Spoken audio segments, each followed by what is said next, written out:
ಮುಂಗಾರು ಬಂದೇ ಇಲ್ಲ, ಆದರೆ ಮಳೆರಾಯ ಒಂದು ಲೆಕ್ಕದಲ್ಲಿ ಅಬ್ಬರಿಸಿ ಬೊಬ್ಬೆರಿತಾ ಇದ್ದಾನೆ. ರಾಯಚೂರಿನ ಹಲವೆಡೆ ವಿಪರೀತ ಪ್ರಮಾಣದಲ್ಲಿ ಮಳೆ ಸುರಿದಿದೆ. ಮಸ್ಕಿ ಪಟ್ಟಣದಲ್ಲಿ ವಿದ್ಯುತ್ ಕಂಬಗಳು, ಮರಗಳು ನೆಲಕ್ಕುರುಳಿವೆ. ಮಸ್ಕಿ ಪಟ್ಟಣದ ಈ ವಾಲ್ಮೀಕಿ ಮತ್ತು ಬಸವೇಶ್ವರ ನಗರ ದೃಶ್ಯಾವಳಿಗಳನ್ನು ನಾವು ನಿಮಗೆ ತೋರಿಸ್ತಾ ಇದ್ದೀವಿ. ವಿದ್ಯುತ್ ಕಂಬ ಬಿದ್ದಿವೆ, ಸಂಚಾರ ವ್ಯತ್ಯಯಗೊಂಡಿದೆ. ನೋಡಿ, ಮಳೆ ಧೋ ಅಂತ ಸುರಿತಾ ಇದೆ.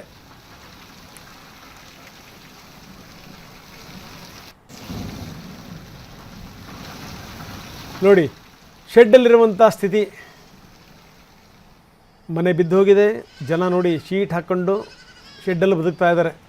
ತಾವು ಸಾಕಿರುವಂಥ ಪ್ರಾಣಿಗಳ ಸಹಿತವಾಗಿ, ಕುರಿ ಮೇಕೆಗಳ ಸಹಿತವಾಗಿ ಶೆಡ್ಡಲ್ಲಿ ಜೀವನ. ಇನ್ನು ಬೀದರ್ದು ಕೂಡ ಇದೇ ಹಣೆ ಬರಹ. ವಿಪರೀತ ಮಳೆ ಬರ್ತಾನೇ ಇದೆ. ಮೇಲ್ಛಾವಣಿ ಕುಸಿದಿದೆ. 5 ಜನ ಗಾಯಗೊಂಡಿದ್ದಾರೆ. ಒಬ್ಬರು ಮಹಿಳೆ, 2 ಮಕ್ಕಳು ಸೇರಿದಂತೆ 5 ಜನ ಗಾಯಗೊಂಡಿದ್ದಾರೆ. ಬೀದರ್ ತಾಲೂಕಿನ ಕಮಠಾಣ ಗ್ರಾಮದಲ್ಲಿ ಈ ಘಟನೆ ನಡೆದಿದೆ. ನೋಡಿ, ಆಸ್ಪತ್ರೆಗೆ ಸೇರಿರುವಂಥ ಮಕ್ಕಳು. ಬ್ರಿಮ್ಸ್ ಆಸ್ಪತ್ರೆಯಲ್ಲಿ ಇವರಿಗೆ ಚಿಕಿತ್ಸೆಯನ್ನು ನೀಡಲಾಗ್ತಾ ಇದೆ.